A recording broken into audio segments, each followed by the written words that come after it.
soigner des troubles psychiques comme le stress, les addictions ou les phobies. Et s'il y a bien une peur très répandue, c'est celle du dentiste. Vous êtes plus d'1 Français sur 2 à la ressentir, en particulier les enfants. Pour eux, certains dentistes utilisent une forme d'hypnose très ludique. Ça va? Tu chauffes. L'hypnose, ça sert à capter l'attention de l'enfant pour que l'attention de l'enfant n'est pas orientée vers le soin dentaire ou vers tout ce qui concerne sa bouche. Pour canaliser l'attention de Mohamed, son petit patient de 5 ans, la dentiste imagine avec lui une histoire. Et là, aujourd'hui, on va faire un jeu avec Batman, tu veux bien? Oui. Est-ce que tu peux me dessiner le ballon de Batman, tout bleu? Tu me fais? Voilà, grand ballon. C'est toi qu'on va raconter. L'enfant est plongé dans un monde imaginaire dans lequel le docteur intègre les instruments qu'elle utilise. Le bruit de la fraise peut par exemple devenir un moteur de voiture. Et la bouche de Mohamed, c'est le garage pour réparer la voiture. La Batmobile, elle est cassée. Elle va au garage maintenant.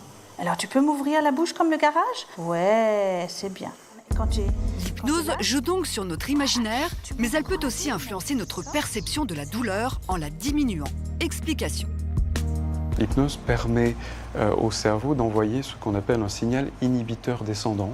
C'est un signal qui va descendre le long de la moelle épinière et qui va contrecarrer le signal de la douleur qui, lui, remonte le long des relais médulaires, et le signal descendant va inhiber ou diminuer la perception de la douleur.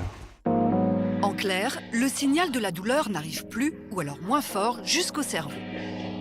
Cela permet aux médecins de diminuer les doses d'anesthésiants ou de remplacer une anesthésie générale par une anesthésie locale. Grâce à ce pouvoir, l'hypnose s'invite de plus en plus dans les hôpitaux, lors d'accouchements, d'opérations ou dans le traitement de la douleur. Une chose est sûre, la mère de Mohamed est soulagée d'avoir découvert cette méthode étonnante.